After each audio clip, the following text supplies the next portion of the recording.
Master batch 2.0 के lecture number 16 में आप सब लोगों का स्वागत है। तो आज की इस क्लास में हम एक नया यूनिट स्टार्ट करने जा रहे हैं, यूनिट नंबर 2 थर्मल फिजिक्स। और आज की ये क्लास थर्मल फिजिक्स की पहली क्लास है। इसके पहले के जो टोटल 15 लेक्चर्स थे वो यूनिट नंबर 1 मैकेनिक्स के ऊपर बेस्ड थे, जो कि अब पूरी तरह से कंप्लीट हो चुका है। तो अगर आप चैनल पर पहली बार विजिट कर रहे हैं और आपने उन लेक्चर्स को नहीं देखा है तो आप प्लेलिस्ट में जाकर के उन लेक्चर्स को देख सकते हैं। साथ में अगर आपको टीजीटी पीजीटी का फिजिक्स का नोट्स चाहिए तो आप उसके लिए प्ले स्टोर से फिजिक्स स्कॉलर का ऐप डाउनलोड कर लीजिए और उसमें टीजीटी पीजीटी जीआईसी की बैच के लिए रजिस्टर कर दीजिए। जैसे हमें टाइम मिलेगा हम आपको उस बैच में अलाउ कर देंगे, तो जो भी उसके अंदर कंटेंट है, लेक्चर्स हैं, नोट्स हैं, उन सब का एक्सेस आपको मिल जाएगा। ठीक है, चलिए तो क्लास को स्टार्ट करते हैं। और देखिए, थर्मल फिजिक्स में उतना टाइम नहीं लगेगा जितना आपको मैकेनिक्स में लग गया, क्योंकि आपने देखा कि मैकेनिक्स के जो प्रीवियस बैच की अगर बात करें तो उसके टोटल 30 लेक्चर थे, तो हमें मास्टर बैच में उसको कवर करने में न्यूमेरिकल वाइज 15 लेक्चर्स लग गए। तो अगर थर्मल फिजिक्स की बात करें तो इसके प्रीवियस बैच में टोटल 14 लेक्चर हैं, मतलब मैकेनिक्स का आधा हो गया, और इसको कंप्लीट करने में 6 से 7 लेक्चर लगेंगे, उसमें ये पूरा यूनिट हमारा कंप्लीट हो जाएगा। ठीक है, चलिए तो आज ये पहली क्लास है और बहुत सारे इसमें अच्छे अच्छे क्वेश्चन आपको देखने को मिलेंगे। तो सबसे पहला क्वेश्चन आप देखिए, क्वेश्चन नंबर 1। और आज से हमने क्या किया है, आप लोग बार बार बोल भी रहे थे, तो आज से हमने क्या कर दिया है कि इंग्लिश के साथ साथ हिंदी भी लिख दिया है। अब अगर आपको इंग्लिश समझने में दिक्कत होती है तो अब ये दिक्कत नहीं होगी, साथ में क्वेश्चन यहाँ पर हिंदी में लिखा हुआ है। वैसे तो हम इंग्लिश में ही पढ़ेंगे क्योंकि दोनों अगर पढ़ने लगे तो टाइम बहुत ज्यादा जाएगा, तो आपको अगर कोई भी चीज यहाँ समझने में दिक्कत है तो आप यहाँ पर पढ़ सकते हैं। ठीक है, तो इस क्वेश्चन में देखिए क्या कह रहे हैं, the relation between thermo electromotive force E and temperature T for a thermocouple is E equal to 40T minus T square upon 20, where T and 0 degree Celsius are the temperature of hot and cold junctions. The inversion temperature of thermocouple is, है ना। ये आपने supplementary lecture में आपने देखा होगा, जो हमने प्रोवाइड किया था आपको टेलीग्राम पर।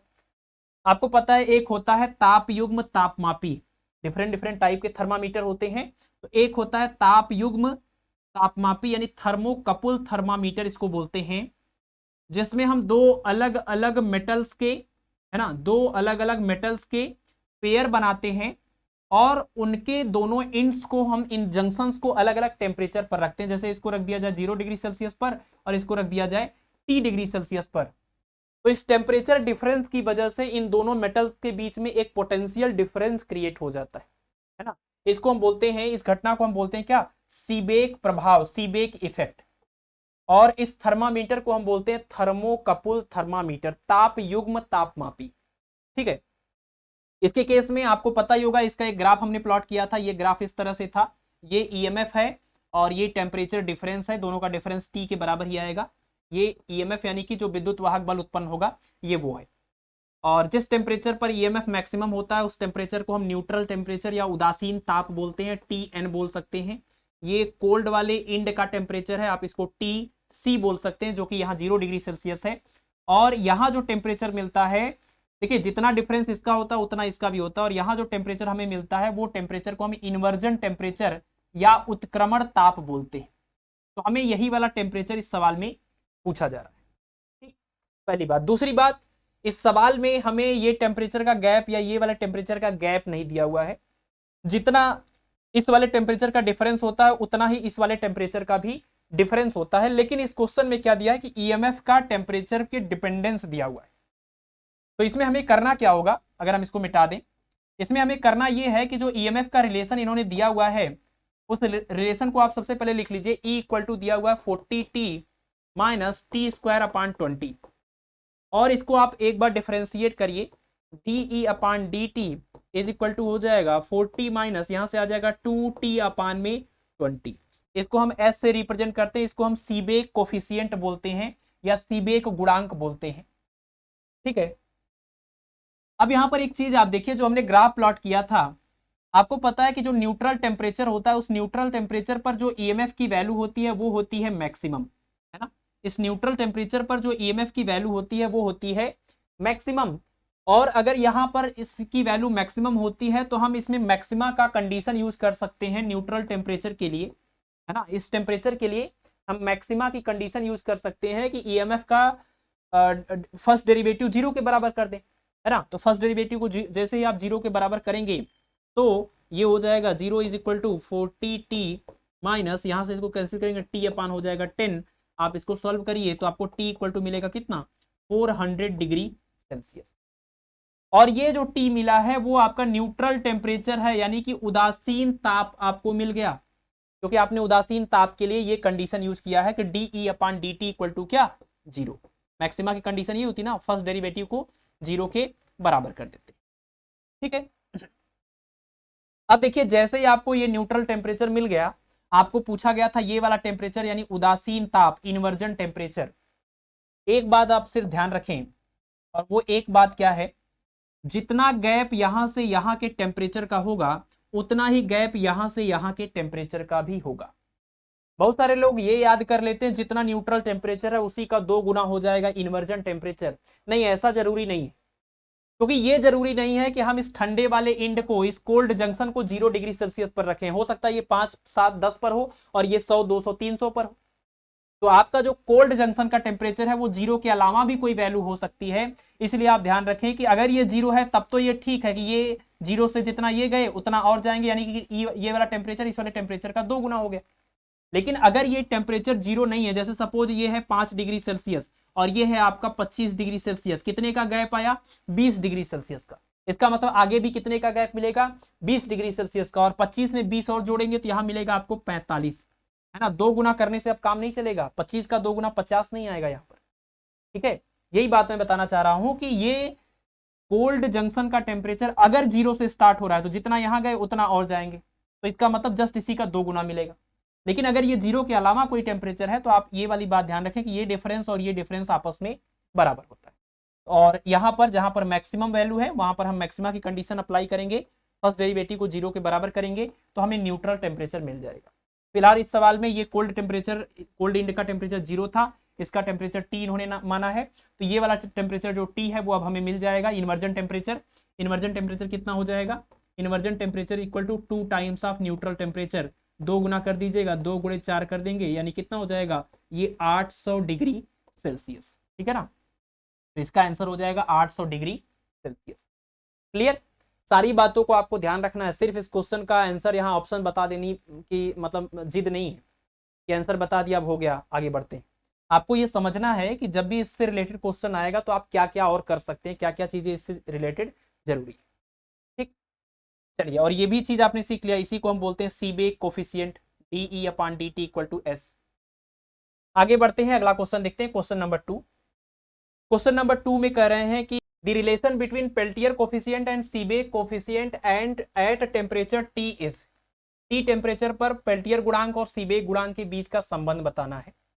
देखिए, ये जो पेल्टियर इफेक्ट होता है, सीबेक इफेक्ट होता है, थॉम्सन इफेक्ट होता है, ये थर्मो इलेक्ट्रिक इफेक्ट के एग्जांपल्स हैं। ठीक है ना, थर्मो इलेक्ट्रिक इफेक्ट, इसको आप याद रखें, thermo electric effect. Thermo electric effect नाम से ही क्लियर है, थर्मो मतलब रिलेटेड टू हीट और इलेक्ट्रिक मतलब रिलेटेड टू इलेक्ट्रिक करंट या चार्ज। यानी कि अगर हीट की वजह से या टेम्परेचर डिफरेंस की वजह से करंट, इलेक्ट्रिक करंट का इफेक्ट क्रिएट हो जाए तो इस घटना को हम थर्मो इलेक्ट्रिक इफेक्ट बोलते हैं। इसके अंतर्गत 3 नाम आते हैं, तीनों नाम आप याद रखें। कौन कौन से हैं, एक तो आपको पता ही है सीबेक इफेक्ट है, सबसे पॉपुलर, आपके लिए सबसे ज्यादा इंपॉर्टेंट भी सीबेक इफेक्ट है, जो कि थर्मोकपल थर्मामीटर में होता है। इसके अलावा दूसरा हमारे पास जो है वो है पेल्टियर इफेक्ट। ठीक है, ये सब थर्मो इलेक्ट्रिक इफेक्ट के एग्जाम्पल है, पेल्टियर इफेक्ट। और तीसरा हमारे पास जो है उसको हम बोलते हैं थॉम्सन इफेक्ट, थॉम्सन इफेक्ट। अब तीनों के बारे में थोड़ा थोड़ा आप जान लीजिए। सीबेक इफेक्ट में क्या होता है, सीबेक इफेक्ट में हम 2 मेटल्स का इस तरह से कपुल बनाते हैं, पेयर बनाते हैं, और दोनों को अलग अलग टेम्परेचर पर रखते हैं, एक ठंडा रहता है और एक गर्म रहता है। तो इस टेम्परेचर डिफरेंस की वजह से इनके दोनों सिरों के बीच में एक पोटेंशियल डिफरेंस क्रिएट हो जाता है, एक EMF प्रोड्यूस हो जाता है। ठीक है, इस घटना को हम बोलते हैं सीबेक इफेक्ट। और इस घटना में जो EMF क्रिएट होता है, उस EMF का अगर हम डिफरेंशिएट करें विथ रिस्पेक्ट टू टेम्परेचर तो इसको हम बोलते हैं सीबेक कोफिशिएंट कैपिटल S। ठीक है ना, EMF का टेम्परेचर के साथ डिफरेंशिएशन करेंगे तो इसको हम बोलेंगे सीबेक कोफिशिएंट S। ठीक है, घटना भी आप समझ गए और इसका कोफिशिएंट भी आप समझ गए। दूसरा देखिए, दूसरा केस है कि अगर हम बात करें पेल्टियर इफेक्ट की, तो ये क्या होता है, पेल्टियर इफेक्ट एक्चुअल में रिवर्स होता है। है ना, रिवर्स होता है सीबेक इफेक्ट का, रिवर्स सीबेक इफेक्ट होता है एक्चुअल में ये। जैसे यहां पर देखिए क्या है, टेम्परेचर डिफरेंस की वजह से इलेक्ट्रिक इफेक्ट प्रोड्यूस हो रहा है, यानी कि अलग अलग टेम्परेचर रख दिया हमने तो ईएमएफ क्रिएट हो गया जिसकी वजह से करंट फ्लो होने लगेगा। इसमें उल्टा होता है, इसमें क्या होता है, पेयर बनाते हैं और पेयर बना करके उसमें हम बैटरी लगा करके, यानी खुद हमने ईएमएफ यहाँ पर प्रोवाइड करते हैं और इस ईएमएफ की वजह से अब इसके अंदर करंट फ्लो होने लगता है और एक इंड का टेम्परेचर कम हो जाता है और एक इंड का टेम्परेचर ज्यादा हो जाता है, यानी कि टेम्परेचर ग्रेडियंट यहाँ क्रिएट होता है और यहाँ टेम्परेचर ग्रेडियंट हमने दिया था उसकी वजह से ईएमएफ क्रिएट हुआ था या प्रोड्यूस हुआ था। तो इसी का जस्ट ये उल्टा प्रोसेस है, अलग अलग टेम्परेचर पर ईएमएफ क्रिएट हो गया, यहाँ ईएमएफ की वजह से अलग अलग टेम्परेचर क्रिएट हो गया, एक हॉट हो गया एक कोल्ड हो गया। ठीक है, इसके केस में जो हमारे पास कोफिशिएंट आता है उस कोफिशिएंट को हम पेल्टियर कोफिशिएंट बोलते हैं और उसको हम पाई से रिप्रेजेंट करते हैं और पाई इक्वल टू होता है टी इंटू में, pi equal to T into में डी ई अपान में डी टी। ठीक है ना, डी ई अपान में डी टी, जिसको हम एस बोलते हैं, तो टी इंटू इसको हम सीबेक कोफिशिएंट एस बोलते हैं, तो pi equal to T into S. ये हो गया इस क्वेश्चन का आंसर, ऑप्शन नंबर ए। लेकिन अभी आपको ये चीज भी जानना है थॉमसन इफेक्ट क्या होता है। थॉमसन इफेक्ट में एक्चुअल में क्या होता है कि हमें दो कपुल बनाने की जरूरत नहीं होती है, कोई एक सिंगल सा हम मेटल लेते हैं जैसे कॉपर और आयरन का, और उसमें क्या करते हैं, सपोज ये पूरा हमारे पास ये मेटल है और इसमें हम ये करंट जब फ्लो कराते हैं, अगर इन दोनों इंड का टेम्परेचर अलग अलग है, अगर इन दोनों इंड का टेम्परेचर अलग अलग है और इसमें हम करंट फ्लो कराएं तो होता क्या है कि इसमें से कोई इंड जो है वो जैसे एक कोल्ड होगा और एक हॉट होगा, तो इसमें कोई क्या करेगा, हीट को एब्जॉर्ब करने लगेगा और कोई जो हीट को वो इवॉल्व करने लगेगा, या एक तरह से कह लीजिए हीट को जो है बाहर निकालने लगेगा, इमिट करने लगेगा। इस घटना को हम बोलते हैं थॉमसन इफेक्ट।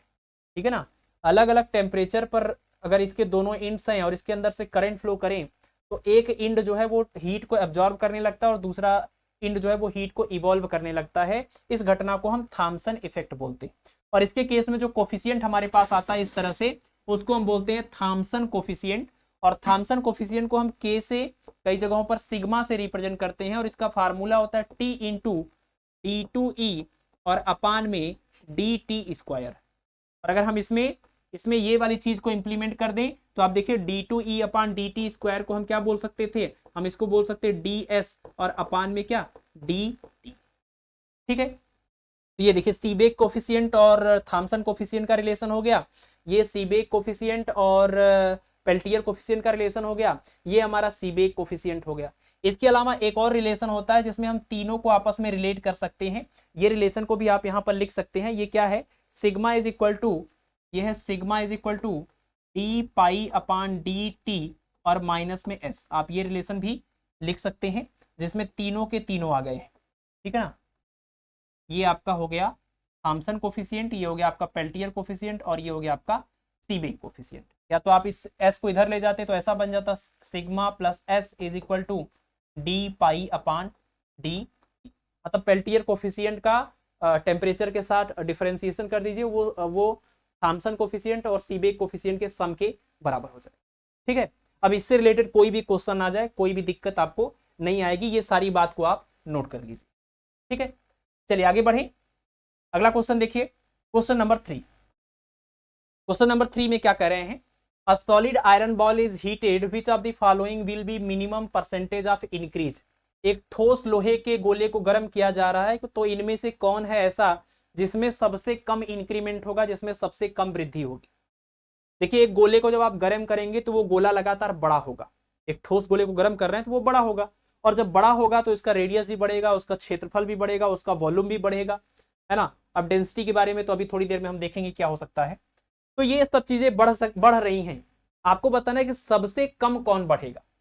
तो आपको एक चीज पता होगा जिसको हम रेखीय प्रसार गुणांक बोलते हैं, रेखीय प्रसार गुणांक बोलते हैं, linear coefficient, linear expansion coefficient जिसको बोलते हैं, अल्फा से रिप्रेजेंट करते हैं। अल्फा इक्वल टू क्या होता है, change in length upon initial length into change in temperature.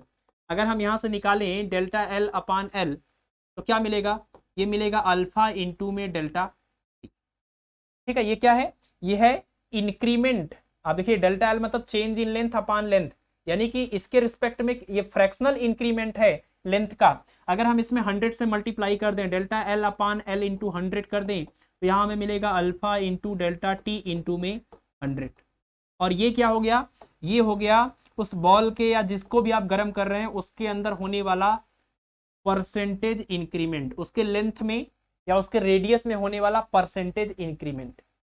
Similarly अगर हम उसके एरिया का निकालेंगे तो क्या आएगा, ये आएगा delta A upon A into 100 is equal to, आप जानते हैं कि एरिया या सुपरफिशियल जो एक्सपेंशन कोफिशिएंट होता है उसको हम बीटा से रिप्रेजेंट करते हैं, तो बीटा इंटू डेल्टा टी और इंटू में आ जाएगा 100। और तीसरा अगर हम वॉल्यूम का केस देखें तो वॉल्यूम के केस में क्या हो जाएगा, डेल्टा वी अपान में वी इंटू में 100 इज इक्वल टू, यहाँ हो जाएगा, आपको पता है वॉल्यूम जो कोफिशिएंट होता है उसको हम गामा से रिप्रेजेंट करते हैं, गामा डेल्टा टी इंटू में 100। और एक चीज और याद रखें क्योंकि इसके ऊपर बेस्ड एक क्वेश्चन आगे हम और करेंगे, आपको ये रिलेशन पता ही होगा, alpha ratio beta ratio gamma is equal to 1:2:3। यहां से हम कहते हैं beta is equal to 2 alpha और gamma is equal to 3 alpha. अब अगर आप देखिए अगर इस बीटा की जगह पर हम 2 अल्फा रख दें तो क्या आ जाएगा, 2 अल्फा डेल्टा टी और इंटू में हो जाएगा 100। यहाँ पर गामा की जगह पर 3 अल्फा रखिए तो ये हो जाएगा 3 अल्फा डेल्टा टी और इंटू में 100। और ध्यान से अगर एक चीज आप देखें तो आपको बहुत ही इंपॉर्टेंट एक रिजल्ट यहां मिल रहा है जिसको आपको याद भी रखना चाहिए, और वो ये कि परसेंटेज इंक्रीमेंट इन लेंथ, ये क्या है, परसेंटेज इंक्रीमेंट इन लेंथ।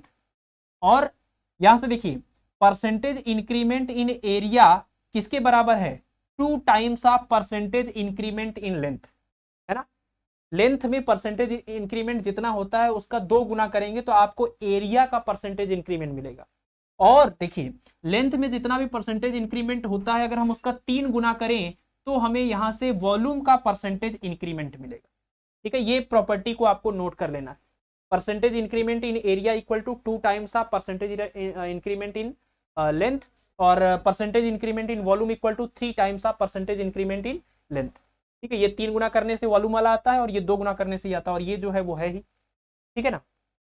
अच्छा, अब एक चीज और आप देखिए यहाँ पर कि अगर हमें पता है कि गर्म करने से लंबाई बढ़ेगी, उसका एरिया बढ़ेगा, उसका वॉल्यूम बढ़ेगा, तो इन तीनों में एक बात तो कंफर्म है कि सबसे ज्यादा कौन बढ़ेगा, जितना ये बढ़ रहा है उससे 2 गुना तो एरिया बढ़ रहा है, और जितना ये बढ़ रहा है उससे 3 गुना तो आपका वॉल्यूम बढ़ रहा है। तो इन तीनों में तो पता चल गया कि वॉल्यूम सबसे ज्यादा बढ़ रहा है और ये जो रेडियस है या लेंथ है वो सबसे कम बढ़ रहा है। अगर हम घनत्व या डेंसिटी की बात करें तो घनत्व का फार्मूला पता ही होगा आपको, डेंसिटी इक्वल टू क्या होता है, मास अपान में वॉल्यूम, मास अपान में वॉल्यूम। और आप अगर ये कह रहे हैं कि गर्म करने के बाद वॉल्यूम जो है वो बढ़ रहा है ना, आयतन जो है वो बढ़ रहा है, तो इसका मतलब जो घनत्व है वो बढ़ेगा थोड़ी, वो तो घटेगा, घनत्व क्या होगा, घटेगा। और इन्होंने क्या पूछा था, इन्होंने कहा था कि विच of the following will be minimum percentage of increase, कौन ऐसा है जिसमें सबसे कम परसेंटेज वृद्धि हुई है, वृद्धि पूछ रहे हैं। तो ये तो हमारे ऑप्शन में कंसीडर करने लायक ही नहीं था। इन तीनों में हमने देखा कि ये सबसे ज्यादा बढ़ रहा है और ये सबसे कम वाला पूछा है, तो ऑप्शन नंबर ए जो होगा वो करेक्ट हो जाएगा। ठीक है, और ये वाली प्रॉपर्टी को, इस फार्मूले को आप नोट कर लीजिए। ठीक है, चलिए आगे बढ़े, अगला क्वेश्चन देखिए, और ये इसके ऊपर एक क्वेश्चन आगे और करेंगे अभी। नेक्स्ट क्वेश्चन देखिए, क्वेश्चन नंबर 4। क्वेश्चन नंबर 4 में क्या कह रहे हैं, दी liquid a liquid is changing into its vapor state at its boiling point। ठीक है ना, एक द्रव है जो अपने क्वथनांक पर किसमें कन्वर्ट हो रहा है, वेपर में, यानी कि वाष्प अवस्था में। The value of its specific heat will be, विशिष्ट उष्मा की वैल्यू कितनी होगी इस पर्टिकुलर केस में, इस पर्टिकुलर केस में विशिष्ट उष्मा की वैल्यू बतानी है। और ये जो द्रव है वो अपने क्वथनांक पर गैसियस अवस्था में या वाष्प अवस्था में बदल रहा है। आपको पता ही होगा वाष्प और गैस में एक डिफरेंस है, गैस उसको बोलते हैं जो नॉर्मल टेम्परेचर पर गैसियस स्टेट में है, और वाष्प उसको बोलते हैं जो नॉर्मल टेम्परेचर पर नहीं है, बल्कि जिसको गर्म करने के बाद या इसका temperature normal temperature room temperature से और ज्यादा फिर टेम्परेचर हमने बढ़ाया तब जाकर कि अगर वो गैसियस स्टेट में आ रहा तो उसको हम वेपर या वाष्प बोलते हैं। तो पानी की यही कंडीशन है कि नॉर्मल कंडीशन में वो लिक्विड होता है, उसका टेम्परेचर हम बढ़ाते हैं तो वो अपने बॉइलिंग पॉइंट पर आकर के वेपर में कन्वर्ट होता है, गैसियस स्टेट में कन्वर्ट होता है, उसको हम वेपर बोलते हैं। ठीक है ना। बाकी हाइड्रोजन, हीलियम, लिथियम ये सब नॉर्मल टेम्परेचर पर गैसियस स्टेट में है, इसको हम गैस बोलेंगे, इसको वेपर नहीं बोलेंगे। तो यहाँ पर ये कह रहे हैं कि बॉइलिंग पॉइंट पर अगर उसको हम वेपर स्टेट में कन्वर्ट करें, याद रखिए चाहे हम मेल्टिंग पॉइंट की बात कर रहे हो या फिर बॉइलिंग पॉइंट की, हम अगर मेल्टिंग पॉइंट पर किसी सॉलिड को, मेल्टिंग पॉइंट सॉलिड का ही होगा ना, किसी सॉलिड को हम मेल्टिंग पॉइंट पर जब टेम्परेचर देते हैं या हीट देते हैं, टेम्परेचर देना मतलब हीट देना, तो जब हम उसको हीट देते हैं, ऐसे लिख लीजिए, हीट अगर हम उसको देते हैं तो हीट देने पर क्या होता है, मेल्टिंग पॉइंट पर आप उसको हीट देंगे तो टेम्परेचर नहीं बढ़ेगा बल्कि उसका स्टेट चेंज होगा। इसी तरह से अगर हम किसी लिक्विड को बॉइलिंग पॉइंट पर उसको हीट दें, गर्म करें, तो ऐसे में हीट देने पर उसका टेम्परेचर नहीं बदलता बल्कि उसका स्टेट चेंज हो जाता है। स्टेट कैसे चेंज होता है, तो मेल्टिंग पॉइंट वाले केस में जो सॉलिड है वो लिक्विड में कन्वर्ट हो जाता है, सॉलिड जो है वो लिक्विड में कन्वर्ट हो जाता है, बर्फ जो है वो पानी में कन्वर्ट हो जाता है, लेकिन टेम्परेचर 0 डिग्री सेल्सियस ही रहता है।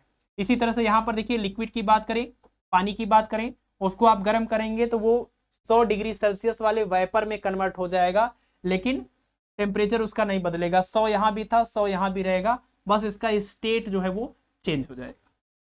ठीक है ना। इसका मतलब आप ये कह सकते हैं कि मेल्टिंग पॉइंट या बॉइलिंग पॉइंट पर हम जब किसी भी सॉलिड या लिक्विड को हीट प्रोवाइड करते हैं तो टेम्परेचर में कोई भी चेंज नहीं होता, सिर्फ स्टेट में चेंज होता है, सिर्फ स्टेट में चेंज होता है। तो चाहे ये क्वेश्चन जैसे इन्होंने बॉइलिंग पॉइंट वाला पूछा है, चाहे ये मेल्टिंग का भी पूछते, तो आपको ये बात पता चल गई कि इस पर्टिकुलर केस में टेम्परेचर में चेंज नहीं होगा। तो स्पेसिफिक हीट का ये जो फार्मूला होता है, डेल्टा क्यू मतलब प्रोवाइड किया गया हीट, और अपान में एम, और इनटू में चेंज इन टेम्परेचर, इन दोनों ही केस में चेंज इन टेम्परेचर होगा नहीं, तो डेल्टा क्यू अपान एम, और टेम्परेचर में चेंज यहाँ पर 0, और किसी भी नंबर को 0 से डिवाइड करेंगे तो क्या आ जाएगा, इनफाइनाइट। तो इस पर्टिकुलर केसेस में, इन दोनों ही केस में स्पेसिफिक हीट हम निकालेंगे तो वो स्पेसिफिक हीट कितना आएगा, इनफाइनाइट आएगा। बहुत ही इंपॉर्टेंट क्वेश्चन है, हो सकता है कि एक बार ये पूछा जा चुका है इस वाले केस का, तो अगली बार आपसे इस वाले केस का पूछ ले। ठीक, चलिए नोट कर लीजिए, आगे बढ़ते हैं। अगला क्वेश्चन देखते हैं, क्वेश्चन नंबर 5।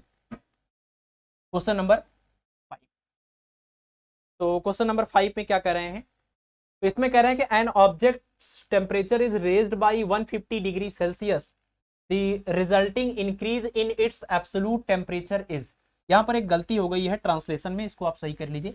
यहाँ निरपेक्ष न लिख करके आप ऐसे लिखिए परम ताप, है ना, परम ताप, है ना। एब्सोल्यूट टेम्परेचर मतलब परम ताप, यानी कि जो केल्विन में मेजर किया जाता है वो टेम्परेचर। तो कह रहे हैं किसी वस्तु का तापमान डिग्री सेल्सियस में कितना चेंज किया गया है, 150 डिग्री सेल्सियस चेंज किया गया है, तो यानी बढ़ाया गया है। तो अगर यही टेम्परेचर का इंक्रीमेंट हम केल्विन वाले स्केल पर देखते तो कितना आता।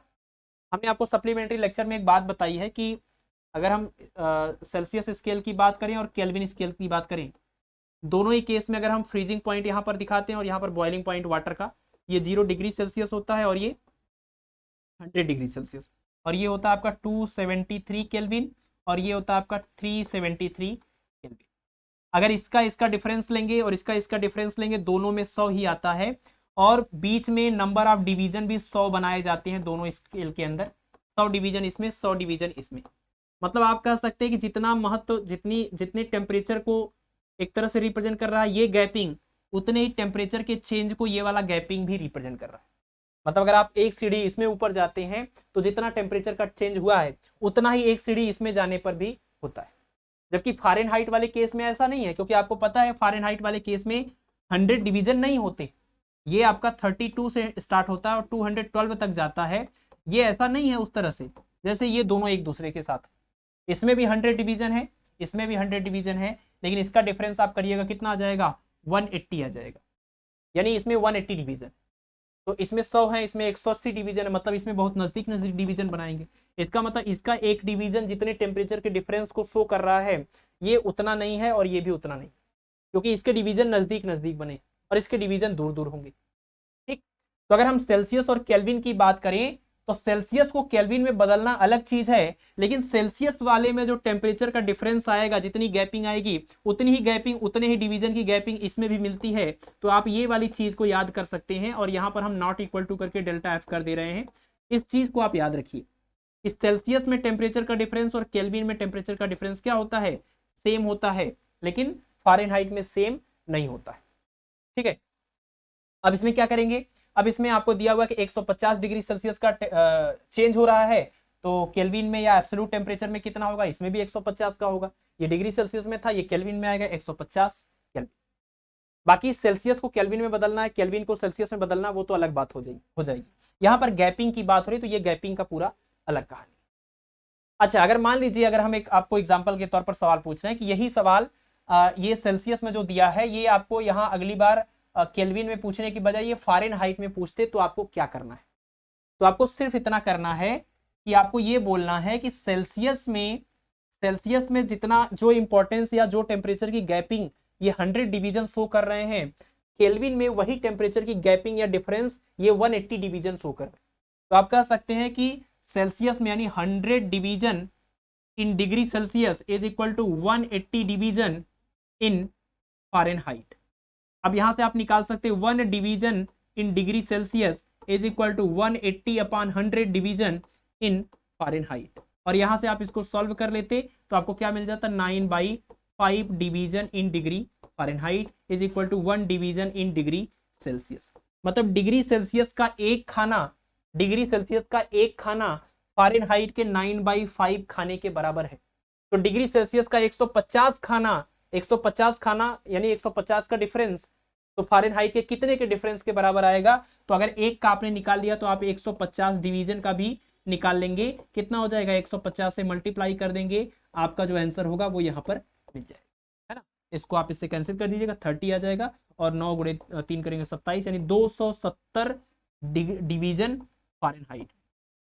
यानी अगर किसी ऑब्जेक्ट का टेम्परेचर आपने डिग्री सेल्सियस में 150 डिग्री सेल्सियस चेंज किया है, तो वही चेंज अगर आप फ़ारेनहाइट में देखेंगे तो 270 डिग्री फ़ारेनहाइट का चेंज आएगा, और केल्विन में 150 ही आएगा। ठीक है, मुझे लगता है अब ये क्लियर हो गया होगा। आप ये डिवीजन वाली प्रॉपर्टी याद रखेंगे और इसको यूज करेंगे कब, जब हम टेम्परेचर के डिफरेंस की बात कर रहे होंगे तब। और अगर हमें सिर्फ कोई टेम्परेचर दिया है, उस टेम्परेचर को एक स्केल से दूसरे स्केल में कन्वर्ट करना है, तो उसके लिए आपके पास ये वाला फार्मूला है, C/100 is equal to F minus 32 upon 180, है ना, is equal to K minus 273 upon में कितना 100 इज इक्वल टू ये र्यूमर अपान में 80 is equal to Rankine minus 492 और अपान में होता है 180। अब आप यहां से ये रिलेशन याद कर लीजिए, किसी भी टेम्परेचर को, सेल्सियस को फ़ारेनहाइट, इसको केल्विन, इसको र्यूमर, इसको रैंकिन, किसी में भी आप कन्वर्ट करना चाहते हैं, ये रिलेशन यूज करके कन्वर्ट कर सकते हैं। ठीक है, चलिए आगे बढ़ते हैं, अगला क्वेश्चन देखते हैं, क्वेश्चन नंबर 6। क्वेश्चन नंबर 6 में क्या कह रहे हैं, मिनिमम पॉसिबल टेम्परेचर इज, सबसे कम पॉसिबल टेम्परेचर थियोरेटिकली कितना होता है। प्रैक्टिकली तो अलग चीज है, थियोरेटिकली अलग चीज है। तो थियोरेटिकली सबसे मिनिमम पॉसिबल जो टेम्परेचर है उसी को हम बोलते हैं absolute temperature, sorry absolute zero, उसी को हम एब्सोल्यूट जीरो बोलते हैं, परम शून्य ताप बोलते हैं इसको, परम शून्य ताप। और ये कितना होता है, ये इसको बोलते हैं 0 केल्विन। डिग्री सेल्सियस में लिखेंगे कितना हो जाएगा, माइनस में 273 डिग्री सेल्सियस। ठीक है, अच्छा अब ये और एग्जैक्ट अगर देखा जाए तो माइनस में 273.15 होता है ये डिग्री सेल्सियस, 0 केल्विन। इसी को हम परम शून्य ताप बोलते हैं। यही सबसे कम पॉसिबल टेम्परेचर है थियोरेटिकली। प्रैक्टिकली लैब में 10⁻+8 भी प्रोड्यूस किया जा चुका है और 10⁻−8 भी मिनिमम टेम्परेचर भी प्रोड्यूस किया जा चुका है। तो मैक्सिमम 10⁸ केल्विन और मिनिमम 10⁻−8 केल्विन ये लैब में हो चुका है, ये प्रैक्टिकली ये चीज है। लेकिन थियोरेटिकली कितना होता है, 0 केल्विन या -273.15 डिग्री सेल्सियस, है ना। और एक इसी बात को एक और तरीके से पूछा जाता है कि कौन से स्केल पर निगेटिव टेम्परेचर पॉसिबल नहीं, कौन से स्केल पर निगेटिव टेम्परेचर पॉसिबल नहीं है। तो देखिए अगर आप इस सेल्सियस वाले स्केल की बात करेंगे तो ये 0 से स्टार्ट होता है, 0 डिग्री सेल्सियस, और आपको पता है मिनिमम टेम्परेचर तो -273 है, मतलब इधर निगेटिव में पॉसिबल है, ये वाला है ना पॉसिबल। इसी तरह से फ़ारेनहाइट की बात करेंगे, वो स्टार्ट होता है 32 डिग्री फ़ारेनहाइट से, लेकिन आप जब इस वाले टेम्परेचर को फ़ारेनहाइट में ले जाएंगे तो आपको पता चलेगा इसमें भी निगेटिव टेम्परेचर, ये निगेटिव में ही आएगा फ़ारेनहाइट की कोई वैल्यू। लेकिन जब केल्विन की हम बात करेंगे तो आपको पता है केल्विन कहाँ से स्टार्ट होता है, 273 से, और 273 से स्टार्ट होता है, और मिनिमम जो पॉसिबल है वो है कितना, -273, जिसको हम एग्जैक्टली इतना बोलते हैं। तो माइनस में 273 और नीचे आ जाइए, अगर यहाँ पर है तो इससे और नीचे जाएंगे तो कितना हो जाएगा, यहाँ पर मिलेगा 0 केल्विन, ये 273 केल्विन है ना, और इससे हम नीचे जाएंगे, जाते जाते जाते कहाँ तक पहुंचेंगे, 0 केल्विन। अब इसके बाद निगेटिव आता, लेकिन आपको पता है कि 0 केल्विन से छोटा टेम्परेचर पॉसिबल ही नहीं, यानी यही मिनिमम पॉसिबल टेम्परेचर। तो आप कहेंगे केल्विन स्केल पर निगेटिव टेम्परेचर पॉसिबल नहीं है, इससे नीचे का कोई टेम्परेचर होता ही नहीं। इसमें नीचे आएंगे तो माइनस में इतना आना पड़ेगा, उसमें फ़ारेनहाइट में आएंगे उसमें भी माइनस में आना पड़ेगा, इसमें नहीं आना पड़ेगा। ठीक है, चलिए आगे बढ़ते हैं, अगला क्वेश्चन देखते हैं। तो ये तो आंसर आपको मिल गया ना, minimum possible temperature -273 degree Celsius, ये ऑप्शन नंबर डी जो है वो करेक्ट हो जाएगा। अगला क्वेश्चन है, चलिए तो जो क्वेश्चन नंबर 7 है, ये क्वेश्चन नंबर 7 आप पढ़ लीजिए एक बार। A calorimeter of thermal capacity 5 calorie per degree Celsius contains 10 gram of water at 25 degrees Celsius. If 10 gram of ice at 0 degree Celsius is dropped into calorimeter, what will be the final temperature? ये TGT 2021 का question है, और इस तरह के questions को करने में बहुत सारे लोगों को बहुत सारी दिक्कतें आती हैं।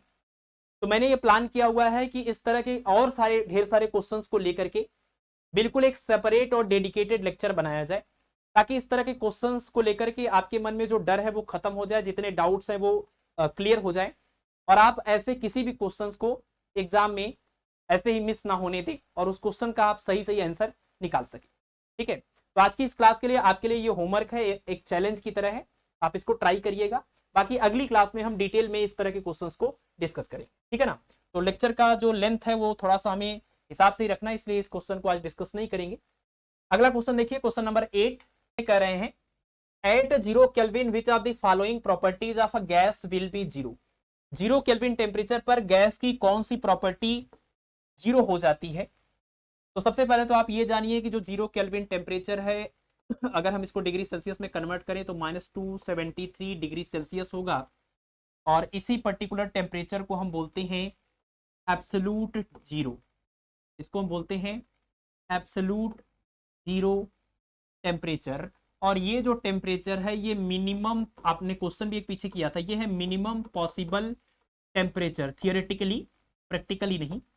और इस पर्टिकुलर टेम्परेचर की ये खास बात है कि इस पर्टिकुलर टेम्परेचर पर जो गैस का मोशन होता है वो खत्म हो जाता है, यानी गैस की जो रूट मीन स्क्वायर वेलोसिटी होती है वो 0 हो जाती है। और अगर उसकी वेलोसिटी 0 हो जाएगी तो उसकी काइनेटिक एनर्जी हम निकालते हैं 3/2 kT वाले फार्मूले से, तो ये काइनेटिक एनर्जी भी 0 हो जाती है। इसका आंसर जो हो गया वो ऑप्शन नंबर 1 करेक्ट हो गया।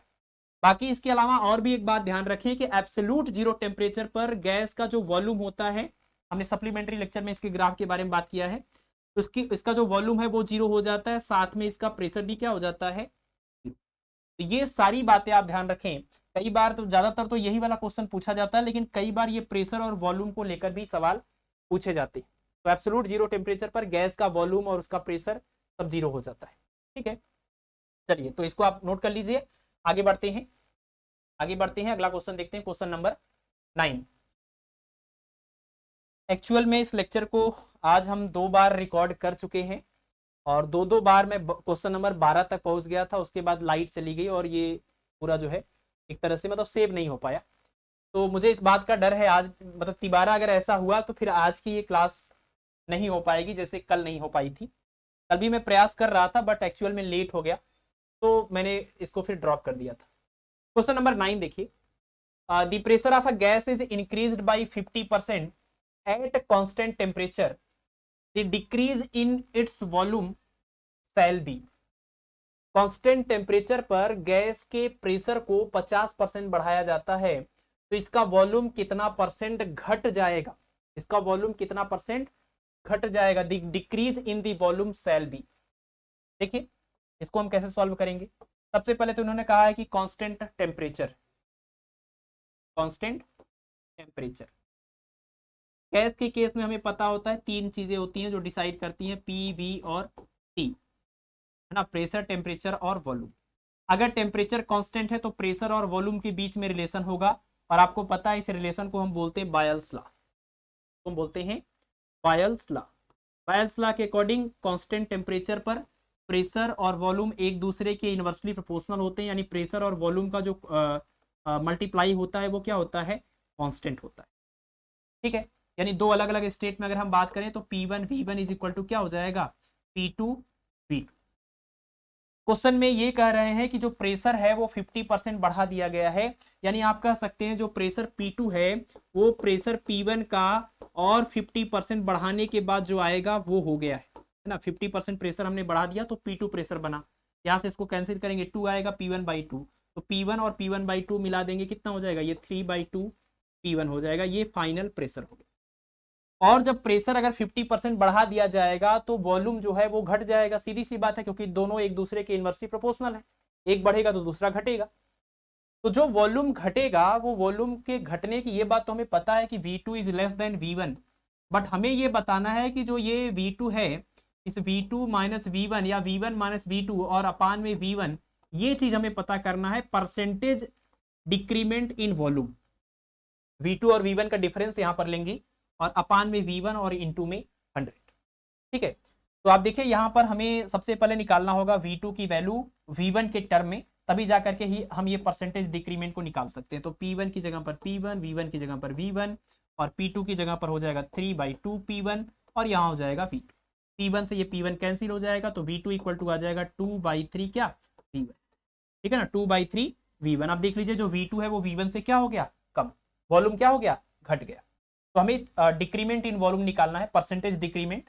तो कितने का चेंज हो गया अगर हम यहाँ से निकालें, कितने का चेंज हो गया, पहले V1 था बाद में घट के V2 हो गया, ये हो गया चेंज। तो यहाँ से हम निकाल लेते हैं, V1 माइनस V2 की जगह पर हो जाएगा 2/3 V1, 3V1 माइनस 2V1 यानी कि V1/3, ये हो गया चेंज इन वॉल्यूम।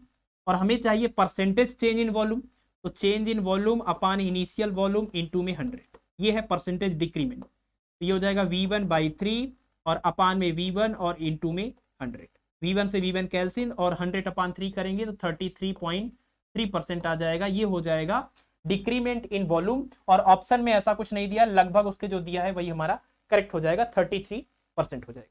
ठीक है, तो सिंपल सी बात थी, कांस्टेंट जैसे इन्होंने टेम्परेचर बोला वैसे हमें पता चल गया कि बॉयल्स लॉ की बात हो रही है, P into V is equal to constant, यानी P1 V1 is equal to P2 V2। और यहाँ दिया हुआ है कि जो फाइनल प्रेशर है वो इनिशियल प्रेशर से 50% और ज्यादा है, तो P1 प्लस P1 का 50% कर दिया, P2 निकल गया, यानी P2 की वैल्यू P1 की टर्म में मिल गई। इस वाले बॉयल्स के फार्मूले में हमने रख दिया तो V2 की वैल्यू V1 के टर्म में मिल गई। और हमें चेंज इन वॉल्यूम निकालना था तो हमने चेंज इन वॉल्यूम निकाला, उसके बाद इनिशियल वॉल्यूम से डिवाइड करके 100 से मल्टीप्लाई किया, तो ये परसेंटेज चेंज इन वॉल्यूम हो गया, जिसका आंसर हो गया 33%। ठीक है, चलिए ये एलटी ग्रेड 2018 का क्वेश्चन है। अगला क्वेश्चन देखिए नेक्स्ट, चलिए तो क्वेश्चन नंबर 10 में देखिए क्या कर रहे हैं, the temperature in the Fahrenheit scale corresponding to 253 Kelvin is, यानी जो टेम्परेचर 253 केल्विन है, केल्विन में जो 253 है उसको अगर फारेनहाइट में कन्वर्ट करें तो कौन सा आंसर इसमें करेक्ट होगा। देखिए सिंपल सा रिलेशन आपको पता है, किसी भी एक स्केल को दूसरे स्केल में कन्वर्ट करने का हमारे पास फार्मूला क्या है, तो हमारे पास फार्मूला होता है C/100 is equal to F-32 upon F-32, इसमें कितने division, 180 division, is equal to K-273 upon इसमें 100 डिवीजन, इज इक्वल टू यहाँ र्यूमर का होता है R -0 से स्टार्ट होता है, तो R -0 करेंगे, यानी R अपान में इसमें जो डिवीजन्स होते हैं वो 80 होते हैं, इज इक्वल टू रैंकिन में रीडिंग -492 ये इनिशियल वैल्यू होती है, और अपान में इसमें जो डिवीजन्स होते हैं वो कितने होते हैं, 180 होते हैं। आपको ये पूरा रिलेशन याद रखना है, पूरा का पूरा ये रिलेशन याद रखना है, क्योंकि कई बार क्वेश्चन रैंकिन और र्यूमर के ऊपर भी पूछे गए। अक्सर लोग केल्विन, फारेनहाइट और सेल्सियस तक रह जाते हैं, लेकिन आप ध्यान रखें ये भी आपके लिए इंपॉर्टेंट है, इनके ऊपर भी सवाल पूछे गए हैं। ठीक है, तो फिलहाल ये सवाल आसान था कि 253 केल्विन दिया हुआ है और आपको इसको फारेनहाइट में कन्वर्ट करना है, तो सिंपल सा ये कैलकुलेशन है, कर ही देते हैं। तो केल्विन और फारेनहाइट यानी ये वाला रिलेशन यूज करना पड़ेगा, तो F-32 upon 180 is equal to ये हो जाएगा K-273 और अपान में 100, 0 से ये 0 कैंसिल कर दीजिए, 5 ये हो जाएगा, 9 ये हो जाएगा, थोड़ा आसान हो गया। F-32 अपान में 9 इज इक्वल टू ये केल्विन वाला जो टेम्परेचर दिया हुआ है इसको आप यहाँ रख दीजिए 253, तो 253 माइनस में 273 और अपान में हो जाएगा 5, इसको डिफरेंस यहाँ से माइनस करिएगा, कितना आ जाएगा, और जैसे आ रहा वैसे लिखना है, 253 माइनस 273 माइनस 20 और अपान में 5, इसको इससे कैंसिल करेंगे, माइनस में 4 आ जाएगा, क्रॉस मल्टीप्लीकेशन करेंगे तो आपको मिलेगा f minus 32 equal to 9 into -4 यानी -36। तो यहाँ से आपको मिलेगा f इक्वल टू -36 और प्लस में 32 यानी कि आ जाएगा -4। फ़ारेनहाइट में कितनी वैल्यू आएगी? -4 डिग्री। और आपको पता है डिग्री तो लिखा ही जाता है फ़ारेनहाइट में। तो यहाँ पर ऑप्शन दिया हुआ -4 डिग्री, इस तरह से दिया हुआ था तो ठीक है, नहीं तो यहाँ पर आप फ़ारेनहाइट लगा भी सकते थे। तो ये आपका आंसर हो जाएगा ऑप्शन नंबर ए। एक ऑप्शन और दिया था लेकिन ये प्लस में दिया था, तो ये बिल्कुल करेक्ट नहीं है। आपका ऑप्शन नंबर ए जो है वो करेक्ट हो जाएगा। तो केल्विन में जो 253 केल्विन है, वही चीज फ़ारेनहाइट में जाने के बाद वो -4 डिग्री फ़ारेनहाइट हो जाएगा। ठीक है, चलिए इसको नोट कर लीजिए। एक चीज और आपको हम बताते हैं, एक इंपॉर्टेंट क्वेश्चन आता है जो आज की क्लास में तो हमने नहीं लिया, लेकिन हम आपको हिंट दे देते हैं उसमें है क्या। उसमें होता यह है कि किसी भी स्केल की अगर हम बात करें, है ना, कोई भी स्केल की हम बात करें, कोई स्केल चाहे वो उसमें गलत मार्किंग कर दी गई हो, मतलब गलत हो गया हो आपका थर्मामीटर, या सही हो, तब भी दोनों ही केस में ये जो लिखने का तरीका होता है ये वैल्यू हमेशा कांस्टेंट आती है। अगर आपके पास कोई ऐसा थर्मामीटर जिसमें आपने गलत मार्किंग की हुई है, एक ऐसा थर्मामीटर जिसमें आपने सही मार्किंग की है, तो ये जो लिखने का तरीका है एक एक डिवीजन की वैल्यू को, ये चीज को लिखने का, इससे जो वैल्यू आती है वो आपस में इक्वल होती है हमेशा। तो और ये लिखने का तरीका है क्या, देखिए ये एक्चुअल में ऐसे लिखा है, C माइनस यहाँ 0 था और अपान में यहाँ था 100 माइनस 0। समझ रहे हैं? 0 का मतलब क्या, यानी कि सेल्सियस वाले स्केल पर ये मिनिमम वाली वैल्यू और यहाँ पर ये मैक्सिमम वाली वैल्यू। मिनिमम वैल्यू को हम बोलते हैं लोवेस्ट फिक्स्ड, है ना, ऐसे बोलते हैं लोवेस्ट फिक्स। आप कुछ भी नाम दे दीजिए इसमें, L F और आप T बोल दीजिए, लोवेस्ट फिक्स्ड टेम्परेचर। और ये हो जाएगा आपका हाईएस्ट फिक्स्ड टेम्परेचर, आप ये बोल सकते हैं। ठीक है, तो किसी भी स्केल की हम बात करें, चाहे वो सेल्सियस वाला हो, फ़ारेनहाइट हो, केल्विन हो, रैंकिन हो, र्यूमर हो, हर केस में लिखने का यही तरीका होता है। यानी तरीका हम आपको यहाँ पर अगर इन जनरलाइज करके लिख देना, तो तरीका ये होता है कि रीडिंग माइनस, ये रीडिंग मतलब उस स्केल पर जो भी स्केल है, reading minus lowest fixed temperature upon, यहां पर हो जाएगा highest fixed temperature minus lowest fixed temperature. ये जो चीज होती है वो आप किसी भी स्केल के लिए निकालिएगा, वो कांस्टेंट होता है, वो आपस में इक्वल होता है। और इसी कॉन्सेप्ट, इसी फार्मूले के बेसिस पर ये पूरा लिखा हुआ है। आप देख लीजिए, अलग अलग हमारे थर्मामीटर्स हैं, स्केल्स हैं, बट सबके केस में हमने यही चीज निकाली और सबको आपस में इक्वेट किया हुआ है। अगर आप इसको देखेंगे, नोटिस करेंगे, तो यही चीज निकल के आ रही है। क्या हम यहाँ पर लिख देते हैं, C माइनस लोवेस्ट वाली 0 अपान में ये हाईएस्ट वाली 100 होती है सेल्सियस में और लोवेस्ट वाली 0। यहाँ पर देखिए F माइनस रीडिंग माइनस ये लोवेस्ट वाली वैल्यू 32 होती है, और यहाँ पर हाईएस्ट वाली कितनी होती है, अगर फ़ारेनहाइट की बात करें तो इसमें होता है 212, और माइनस में यहाँ पर कितना होता है 32, इज इक्वल टू, यहाँ पर अगर देखेंगे तो reading minus lowest value 273 upon में हाईएस्ट वैल्यू यहाँ पर होती है 373 और माइनस में लोवेस्ट वैल्यू होती है 273 इज इक्वल टू, यहाँ पर देखिए यहाँ R माइनस लोवेस्ट वैल्यू होती है 0 और हाईएस्ट वैल्यू यहाँ पर होती है 80 और लोवेस्ट वैल्यू होती है 0। यहाँ की अगर बात करें तो ये आपकी रीडिंग रैंकिन माइनस 492 और अपान में इसमें हाईएस्ट वैल्यू होती है यहाँ पर आई थिंक 672 माइनस में 492। एक बार आप डिफरेंस कर लीजिएगा, 2 माइनस 2 करने पर 0 आ जाएगा, और 17 में से 9 जाएंगे तो 8 हो जाएंगे, और 5 में से 4 जाएगा तो 1 आएगा। ठीक है, एक्चुअल में ये चीज होता है जिसको हमने सिंप्लीफाई करके ये लिख दिया, इसको सिंप्लीफाई करके ये लिख दिया, इसको सिंप्लीफाई करके ये लिख दिया, इस तरीके से हम लिखते हैं। और कई बार इसको हम 10 से डिवाइड करके भी और छोटा कर देते हैं, 2 से डिवाइड करके और छोटा कर देते हैं। बट आपको ध्यान रखना है कि जनरल कॉन्सेप्ट जो है वो एक्चुअल में है ये चीज। ठीक है, ये चीज सभी स्केल के लिए ये वाली वैल्यू सेम होती है, चाहे वो आपका स्केल करेक्ट वाला हो, चाहे आपका स्केल इनकरेक्ट वाला हो।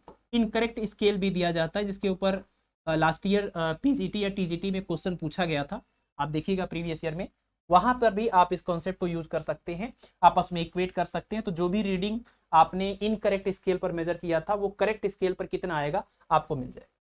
ठीक है, चलिए तो आगे बढ़ते हैं, ये चीज आप ध्यान रखें। अगला क्वेश्चन देखिए, सिर्फ क्वेश्चन का ऑप्शन मिलने से कुछ नहीं होने वाला है ना, आपको उसके साथ की सारी चीजों को ध्यान रखना होगा। अब इस क्वेश्चन में कह रहे हैं the maximum density of H2O is at the temperature. किस टेम्परेचर पर H2O मतलब वाटर की डेंसिटी मैक्सिमम होती है। सबको पता होगा ये वाला ग्राफ, बार बार इसको डिस्कस किया हमने, फ्लूइड मैकेनिक्स में भी ये चीज आ चुका है। एनॉमलस बिहेवियर ऑफ वाटर में आपने पढ़ा होगा कि वाटर की अगर बात करें तो ये इसका बिहेवियर बाकी लिक्विड से थोड़ी अलग होती है। 0 डिग्री सेल्सियस से 4 डिग्री सेल्सियस तक अगर आप इसका टेम्परेचर बढ़ाते हैं तो इसका वॉल्यूम बढ़ने की बजाय घटता है। जैसे बाकी किसी भी चीज की हम बात करें, किसी लिक्विड की बात करें, उसका टेम्परेचर बढ़ाने पर उसका वॉल्यूम लगातार बढ़ता जाता है, लेकिन लिक्विड के केस में 0 डिग्री सेल्सियस से 4 डिग्री सेल्सियस के बीच का जो बिहेवियर है वो थोड़ा अलग है। इसको हम बोलते हैं एनोमलस बिहेवियर ऑफ वाटर। और इसमें होता क्या है कि 0 से 4 तक टेम्परेचर बढ़ाने पर वाटर के मॉलिक्यूल दूर दूर होने की बजाय, फैलने की बजाय सिकुड़ते हैं और 4 डिग्री सेल्सियस पर सबसे नजदीक होते हैं। तो अगर हम इसके डेंसिटी का ग्राफ बनाएं तो ये कुछ इस तरीके से होता है। ये ग्राफ कुछ इस तरीके से होता है कि 4 डिग्री सेल्सियस पर इसकी जो डेंसिटी होती है वो होती है क्या, मैक्सिमम। ये डेंसिटी को हम रिप्रेजेंट कर रहे हैं, ये डेंसिटी क्या हो गई, मैक्सिमम। बाकी अगर हम इसकी बात करें अगर हम ये यहाँ पर 0 डिग्री सेल्सियस, यहाँ पर 4 डिग्री सेल्सियस, अब हम यहाँ डेंसिटी की बजाय वॉल्यूम को रिप्रेजेंट करें तो 4 डिग्री सेल्सियस पर इसका वॉल्यूम होगा मिनिमम। तो ये कुछ इस तरह का ग्राफ आता है यहाँ पर, ठीक है ना। तो ये कह रहे हैं कि मैक्सिमम डेंसिटी किस टेम्परेचर पर होता है, 4 डिग्री सेल्सियस पर होता है, सबको पता है। 4 डिग्री सेल्सियस कहीं पर भी ऑप्शन नहीं दिया हुआ है। इनडायरेक्टली ये कुछ और पूछने की बात कर रहे हैं कि 4 डिग्री सेल्सियस को हम अगर कन्वर्ट करें फ़ारेनहाइट में तो वो कितना आएगा। तो आप कन्वर्ट कर लीजिए, फार्मूला आपके पास है ही C/100 is equal to F-32 upon में 180। ठीक है, ये रिलेशन आपके पास है। C की जगह पर 4 डिग्री सेल्सियस रख के आप इसको सॉल्व कर लीजिए।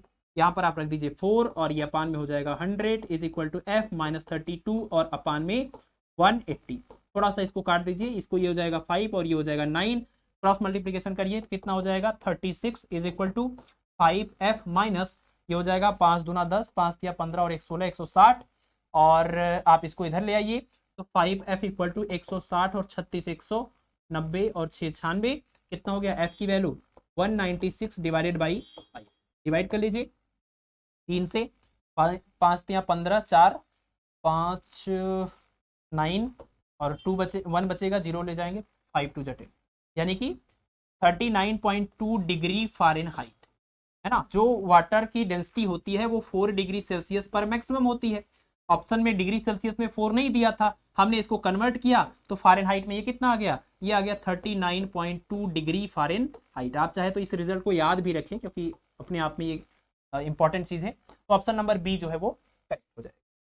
ठीक है, चलिए आगे बढ़ते हैं, अगला क्वेश्चन देखते हैं। क्वेश्चन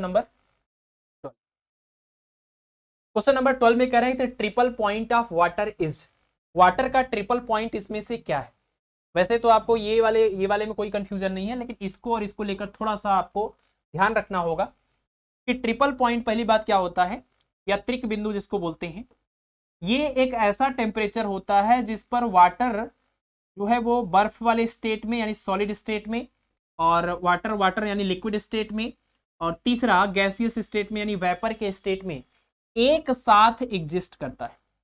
त्रिक बिंदु या ट्रिपल पॉइंट का मतलब एक ऐसा टेम्परेचर जिस टेम्परेचर पर H2O, सॉलिड, लिक्विड और गैस तीनों स्टेट में एक साथ एग्जिस्ट करता है, उसको हम वाटर का ट्रिपल पॉइंट बोलते हैं। और वाटर के लिए जो ट्रिपल पॉइंट होता है उसकी वैल्यू होती है 273.16 केल्विन। ये बात आपको ध्यान रखनी है कि 16 होता है, 15 कहाँ होता है, तो 273.15 जो लिखा जाता है 273.15 केल्विन नहीं बल्कि ये डिग्री सेल्सियस होता है माइनस में। ये किसकी वैल्यू होती है, ये होती है 0 केल्विन की वैल्यू।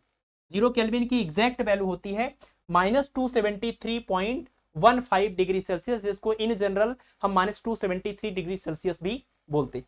तो ये दोनों में कंफ्यूजन जो होता है, इसको आप अगर साथ में याद रखेंगे तो फिर ये कंफ्यूजन आपको नहीं होगा। एब्सोल्यूट जीरो में ये पॉइंट के बाद 15 आता है और ट्रिपल पॉइंट में पॉइंट के बाद 16 आता है, तो इसलिए इस क्वेश्चन का आंसर ये हो जाए। अगर एब्सोल्यूट जीरो पूछे होते, यहाँ माइनस लगा होता तो ये आंसर करेक्ट हो जाता। ठीक है, चलिए आगे बढ़ते हैं, अगला क्वेश्चन देखते हैं। क्वेश्चन नंबर अब आएगा 13 और इसमें कह रहे हैं α1 एंड α2 रेखीय प्रसार गुणांकों वाले पदार्थ के बने दो छड़ों की लंबाई है L1 और L2 है। ये क्वेश्चन तो बड़ा ही पॉपुलर है, आप इसको करें, है ना, ये आपके लिए होमवर्क होगा। इस क्वेश्चन को आप कर सकते हैं, इसको आप सॉल्व करके बताइएगा कौन सा आंसर इसका करेक्ट है ना, यदि छड़ों की लंबाइयों में अंतर ताप पर निर्भर नहीं करता है। ठीक है, चलिए ये तो आसान क्वेश्चन है, ये आपके लिए होमवर्क हो गया। अगले क्वेश्चन की ओर बढ़ते हैं। अगला क्वेश्चन देखिए, when a strip made of iron, ये लीनियर कोफिशिएंट है, टेम्परेचर लीनियर कोफिशिएंट जो है वो अल्फा 1 है, और कॉपर के लिए जो कोफिशिएंट है लीनियर एक्सपेंशन का वो अल्फा 2 है, और अल्फा 2 की वैल्यू अल्फा 1 से ज्यादा है, मतलब कि कॉपर का जो लीनियर कोफिशिएंट है, टेम्परेचर लीनियर एक्सपेंशन कोफिशिएंट, वो आयरन के लीनियर एक्सपेंशन कोफिशिएंट से ज्यादा है। और जब इनको गर्म किया जाता है तो क्या होगा, यानी कुछ ये ऐसे कह रहे हैं कि मान लीजिए अगर आप दो ऐसी पट्टियां बनाएं, दो स्ट्रिप बनाएं, और दोनों स्ट्रिप अलग अलग मटेरियल्स के बने हुए हैं, हम कह रहे हैं दोनों बिल्कुल सेम है, आइडेंटिकल आप मानिए। एक मान लीजिए ये है आपका, पहले क्या है, पहले है आयरन, ठीक है, और दूसरा जो है आपके पास वो कौन सा है, कॉपर। अब कह रहे हैं कि जो कॉपर है उस कॉपर का जो लीनियर एक्सपेंशन कोफिशिएंट अल्फा 2 है, वो इनके लीनियर एक्सपेंशन कोफिशिएंट अल्फा 1 से क्या है, ज्यादा, alpha 2 is greater than alpha 1, है ना। तो इसको गर्म करने के बाद क्या होगा, ये चार ऑप्शन दिए हुए हैं। सबसे पहले आप देखिए, ये फार्मूला होता है alpha equal to change in length upon initial length into change in temperature, और यहां से पता चल रहा है कि change in length equal to alpha into L into delta T. इससे साफ साफ ये चीज दिख रही है कि उसी का लेंथ ज्यादा चेंज होगा जिसका ये लीनियर एक्सपेंशन कोफिशिएंट ज्यादा होगा। और अगर कॉपर का लीनियर एक्सपेंशन कोफिशिएंट ज्यादा है आयरन से, तो कॉपर की जो लेंथ होगी वो ज्यादा बढ़ेगी, और आयरन की जो लेंथ बढ़ेगी वो कम बढ़ेगी, है ना। अगर गर्म करेंगे तो कॉपर ज्यादा बढ़ेगा और जो आयरन है वो कम बढ़ेगा। तो इसमें ऑप्शन देखिए कैसे दिया हुआ, it's length does not change, इसका लेंथ ही नहीं बदलता। इट्स गेट ट्विस्टेड, ये ऐंठ जाएगा। It bends with iron on concave side, it bends with iron on convex side. यानी आयरन को लेकर ये ऑप्शन दे रहे हैं कि ये जो आयरन होगा वो किस साइड होगा, कॉन्केव साइड होगा कि कॉन्वेक्स साइड होगा, है ना। यानी कि जब ये बेंड होगा तो बेंड होने के बाद आयरन जो है वो अंदर की तरफ होगा कि आयरन जो है वो बाहर की तरफ होगा, है ना। तो आप जरा एक चीज देखिए, मान लीजिए हमने कहा कि ये आयरन अंदर की तरफ है और ये वाला जो आपका है कॉपर वो बाहर की तरफ, है ना, एक ये एग्जाम्पल। और दूसरा केस अगर देखें, दूसरा केस इसी का आप उल्टा ले लीजिए। दूसरे वाले केस में आपको क्या करना है, आयरन को मतलब ये आयरन को बाहर की तरफ आप ले लीजिए, कॉन्वेक्स साइड, मतलब उभरे हुए सरफेस की ओर, और जो आपका कॉपर है उसको आप अंदर की तरफ ले लीजिए। तो आपको साफ साफ पता चल जाएगा कि कौन सा आंसर करेक्ट हो सकता है। आपने देखा था कि ये कॉपर के लिए अल्फा 2 ज्यादा है आयरन से, मतलब कॉपर की लेंथ में ज्यादा चेंज होगा, और जिसके लेंथ में ज्यादा चेंज होगा वो बाहर की तरफ होगा ना, वो कॉन्वेक्स सरफेस की तरफ होगा, तभी तो वो ज्यादा हुआ। आपने बेंडिंग ऑफ वो बीम और कैंटिलीवर वाले केस में पढ़ा था कि बेंडिंग ऑफ बीम के केस में जब हम उसमें वेट लटकाते हैं तो सबसे ज्यादा जो चेंज होता है वो ऊपर वाले बाहर वाले सरफेस पर लेंथ में ज्यादा इंक्रीमेंट होता है। अंदर वाले सरफेस की बात करें उसके लेंथ में कम इंक्रीमेंट होता है, और बीच वाले सरफेस जिसको हम न्यूट्रल सरफेस बोलते हैं वहां पर कोई भी चेंज नहीं होता है ना। तो सबसे बाहर जो बाहरी हिस्सा होता है बेंडिंग वाले में, उसकी लेंथ ज्यादा बढ़ जाती है। तो ज्यादा बढ़ने वाली लेंथ यानी कि कॉपर जो है वो बाहर की साइड होगा, यानी कॉन्वेक्स साइड में कॉपर होगा, कॉन्केव साइड में कौन होगा, आयरन होगा। तो ये वाला जो ऑप्शन है वो करेक्ट है ना। ऊपर कॉपर ज्यादा बढ़ेगा और अंदर वाला आयरन कम बढ़ेगा, लेकिन बढ़ेगा। तो इसका मतलब कि it bends with iron on concave side, convex नहीं concave side, iron concave side अंदर की तरफ होगा और कॉपर कॉन्वेक्स साइड बाहर की तरफ। ठीक है, तो ऑप्शन नंबर सी जो है वो करेक्ट हो जाएगा। ठीक, चलिए नेक्स्ट क्वेश्चन देखिए, क्वेश्चन नंबर 15। क्वेश्चन नंबर 15 में कह रहे हैं कि a rectangular block is heated from 0 degree Celsius to 100 degree Celsius, the percentage increase in its length is 0.10%, what will be the percentage increase in its volume. ऐसा पीछे एक हमने सवाल अभी बताया था थोड़ी देर पहले, बट चूंकि हमने जो सप्लीमेंट्री लेक्चर आपको प्रोवाइड किया है उसकी थियरी में ऐसा कॉन्सेप्ट हमने नहीं बताया था, तो ये क्वेश्चन हम सॉल्व कर दे रहे हैं। और हमने आपको थोड़ी देर पहले एक क्वेश्चन में ये बताया था ना, लेंथ में इंक्रीमेंट वाला जो केस था, उसमें आपने देखा था कि परसेंटेज इंक्रीमेंट इन लेंथ यानी कि डेल्टा एल अपान एल इंटू अगर 100 की हम वैल्यू निकालें, ये जो लीनियर एक्सपेंशन कोफिशिएंट के टर्म में, तो ये आता है अल्फा इंटू डेल्टा टी और इंटू में 100, है ना। फिर आपने जब इसको निकाला यहाँ से delta A upon A into 100, यानी कि ये परसेंटेज इंक्रीमेंट इन एरिया, तो इसका फार्मूला क्या निकल के आया, अल्फा की जगह पर बीटा आएगा, जिसको हम सुपरफिशियल कोफिशिएंट ऑफ एक्सपेंशन बोलते हैं। तो beta into delta T into में 100 यहाँ पर आता है, और बीटा की जगह पर अगर आप 2 अल्फा रख दें, क्योंकि बीटा इक्वल टू 2 अल्फा होता है, तो बीटा की जगह पर 2 अल्फा रखिए, 2 अल्फा डेल्टा टी और इंटू में 100। साफ साफ दिख रहा है कि ये वाली जो वैल्यू है ये इस वाली वैल्यू की क्या है, 2 गुनी। मतलब एरिया में जो परसेंटेज इंक्रीमेंट होता है वो लेंथ में परसेंटेज इंक्रीमेंट के 2 गुने के बराबर। और नेक्स्ट वाला हमने बताया था आपको, delta V upon V into 100 is equal to, ये हो जाएगा gamma into delta T into 100 is equal to, gamma की जगह पर 3 इंटू अल्फा रखेंगे और उसके बाद डेल्टा टी इंटू 100 आ जाएगा। और ये आप देखिए ये जो वैल्यू है ये इस वाली वैल्यू का 3 गुना है। ठीक है, तो इसको एज अ फार्मूला आप याद रखें। अब ये सवाल आपके लिए बहुत ही आसान है। इसमें दिया हुआ था कि लंबाई में कितना चेंज हो रहा है, 0.1% का, तो आयतन में कितना परसेंट होगा, आयतन में यानी वॉल्यूम में कितने परसेंट का इंक्रीमेंट होगा। तो वॉल्यूम में percentage increment is equal to 3 times percentage increment in length. ये क्या है, this is the percentage increment in length. और इसी की वैल्यू क्वेश्चन में गिवन था कितना, 0.10%। तो जैसे हम इसकी जगह पर रखेंगे 0.10%, अब कुछ करना ही नहीं, सीधे मल्टीप्लाई करिए, आंसर आ गया 0.30%, यानी कि ऑप्शन नंबर जो सी है वो करेक्ट हो जाए। और अगर ये चीज आपने कभी इससे आप नहीं गुजरे हैं तो फिर आप कंफ्यूज हो जाएंगे, इसको क्या करें, कैसे सॉल्व करें, कौन सा कॉन्सेप्ट लगाएं।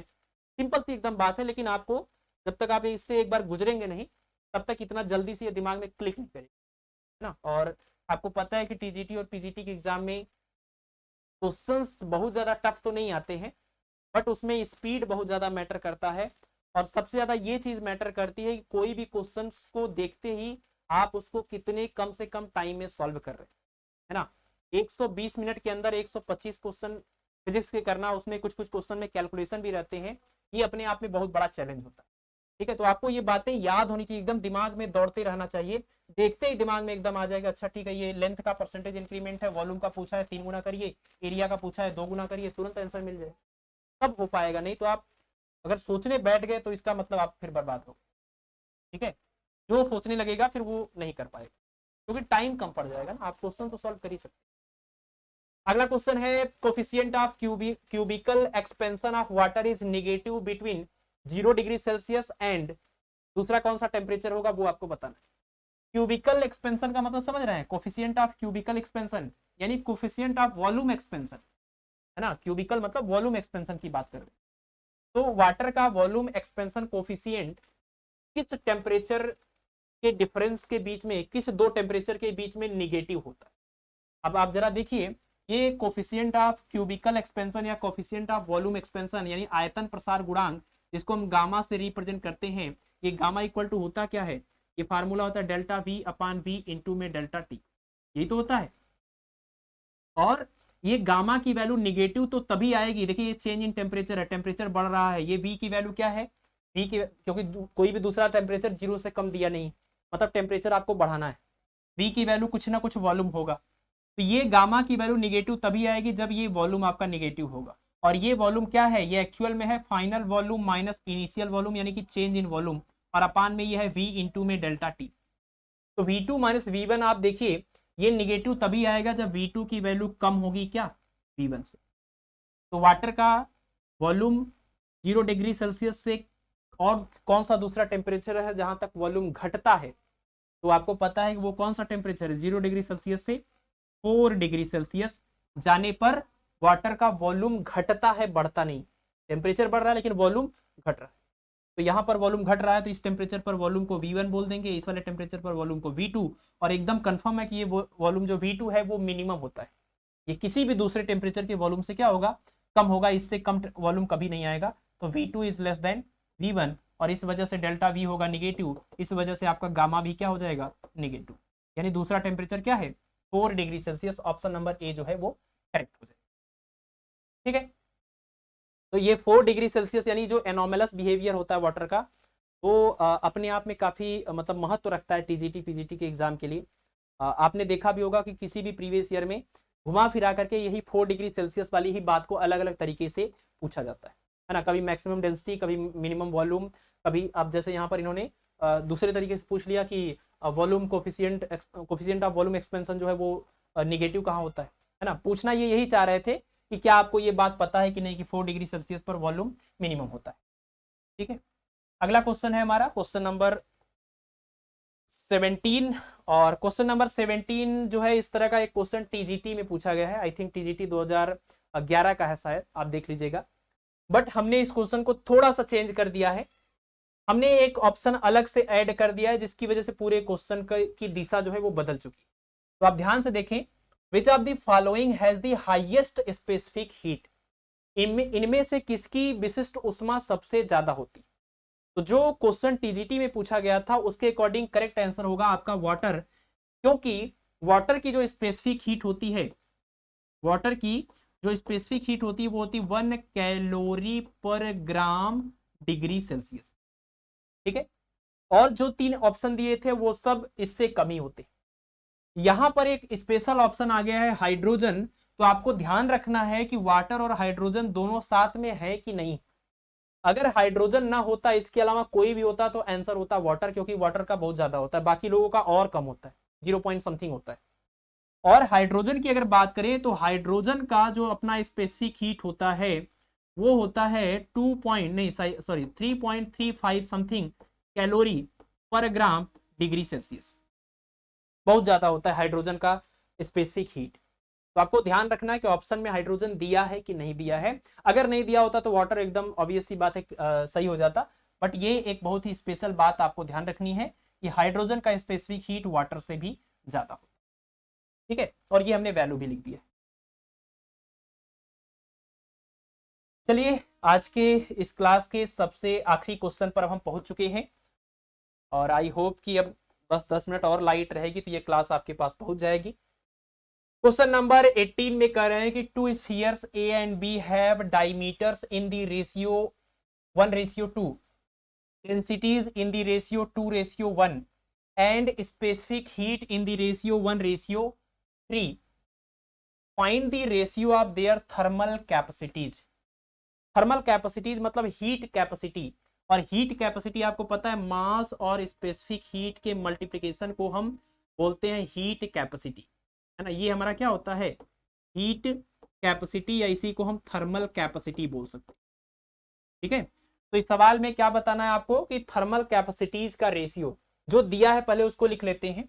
2 स्फीयर ए और बी हैं, उनके डायमीटर का रेशियो दिया है, तो इसका मतलब रेडियस का भी वही रेशियो आएगा जो डायमीटर का होता है, 1:2। और क्या दिया हुआ है, डेंसिटीज का रेशियो दिया है, यानी ρ1/ρ2 दिया हुआ है। डेंसिटीज का रेशियो ये कितना है, ये है 2:1। और क्या दिया हुआ है, स्पेसिफिक हीट का रेशियो यानी C1/C2 इज 1:3। और हमें थर्मल कैपेसिटीज या हीट कैपेसिटीज का रेशियो पता करना है। तो थर्मल कैपेसिटी या हीट कैपेसिटी का रेशियो अगर आपको निकालना है दोनों स्फीयर ए और बी के लिए, तो आप क्या लिखेंगे, आप लिखेंगे कि ratio of thermal capacity for sphere A and B ये हो जाएगा आपका M1C1 में क्या M2C2, है ना। और आप देखिए C1/C2 तो आपको यहां से मिल जाएगा, लेकिन M1/M2 पाने के लिए ही आपको ये चीज यहाँ पर गिवन है ना। मास नहीं दिया है, लेकिन ये चीज जो है मास से रिलेट कर लेंगे हम। तो मास का फार्मूला क्या होता है, फार्मूला होता है density equal to mass upon volume. तो मास इक्वल टू हो जाएगा डेंसिटी इंटू में वॉल्यूम, और आपको पता है वॉल्यूम हम स्फीयर का यहाँ पर रखेंगे, तो मास की जगह पर हो जाएगा डेंसिटी ρ1, और वॉल्यूम की जगह पर हो जाएगा ये V1, और C की जगह पर चलिए C1, और इसी तरह से हो जाएगा ρ2 V2 C2। अब देखिए अलग कर लीजिए, ρ1/ρ2 एक हो गया जो हमें पता है, और C1/C2 2 हो गया जो हमें पता है, और V1/V2 हम लिख लेते हैं पहले वाले स्फीयर के लिए 4/3 पाई R1 क्यूब, और दूसरे वाले के लिए 4/3 पाई R2 क्यूब। 4/3 पाई से 4/3 पाई कैंसिल हो जाएगा, और इसमें आप क्या करेंगे, सारी वैल्यूज को रख देंगे, आंसर आ जाएगा। तो क्या क्या रखना होगा, ρ1/ρ2 डेंसिटीज का रेशियो 2:1, और ये हीट का स्पेसिफिक हीट का रेशियो ये है 1:3, और उसके अलावा ये R1/R2 यानी कि रेडियस का रेशियो 1/2, लेकिन इसका होल क्यूब करना है, तो 1/2 का होल क्यूब करेंगे 1/8 आ जाएगा, है ना। और 1/8 आने का मतलब 2 से आप इसको डिवाइड कर दीजिए 4 आ जाएगा, तो इसका मतलब ये कि 1/12 आ गया, 1 यानी हीट थर्मल कैपेसिटीज या हीट कैपेसिटीज का जो रेशियो आएगा वो आएगा 1:12, यानी कि ऑप्शन नंबर बी जो है वो करेक्ट। ठीक है, तो इस तरह से आज ये थर्मल फिजिक्स का पहला लेक्चर संपन्न होता हुआ। बट इसमें कुछ ऐसी चीजें हैं जो मैं और चाह रहा था कि जैसे आपको और सारे ढेर सारे होमवर्क दें, और साथ ही जो मिक्सचर वाले क्वेश्चन होते हैं, बहुत ही स्पेसिफिकली इस बात को हम बोल रहे हैं, जो मिक्सचर वाले क्वेश्चन आते हैं, वाटर और आइस का मिक्सचर, वाटर और स्टीम का मिक्सचर, स्टीम और आइस का मिक्सचर, इसके ऊपर बेस्ड बहुत सारे क्वेश्चन पूछे जाते हैं और ज्यादातर लोग इस क्वेश्चन को नहीं कर पाते। ठीक है, तो आज की इस क्लास में हमने जिस तरह के क्वेश्चंस को लिया है, जिस तरह के टॉपिक्स को लिया है, इस तरह के टॉपिक्स के ऊपर बेस्ड कुछ ऐसे क्वेश्चन होंगे जिनको हम अगली क्लास में एज अ होमवर्क आपको प्रोवाइड करेंगे, क्योंकि मुझे डर है कि तीसरी बार भी लाइट चली जाएगी तो ये लेक्चर यहीं पर रुक जाएगा और मैं दोबारा से इस लेक्चर को शूट नहीं कर पाऊंगा, है ना। लगभग ये 3 बजे से मैं कर रहा हूं और 2 बार लाइट चली गई, तीसरी बार अब ये संपन्न होने जा रहा है, तो होमवर्क नहीं लिख रहे हैं यहाँ पर दो कुछ कोई दूसरा। इसके पहले जो होमवर्क 1 या 2 क्वेश्चन थे वो आप कर लीजिएगा। तो अगली क्लास में हम मिलेंगे और उसमें हम मिक्सर वाले क्वेश्चन को स्पेसिफिकली फोकस करेंगे। लेक्चर थोड़ा मतलब छोटा ही होगा, लेकिन उसमें सिर्फ एक ही टॉपिक को हम टारगेट करेंगे। ठीक है, चलिए तो आज के लिए इतना ही, बाकी आप लोग पढ़ाई करते रहें और अपने स्वास्थ्य का ध्यान रखें। धन्यवाद।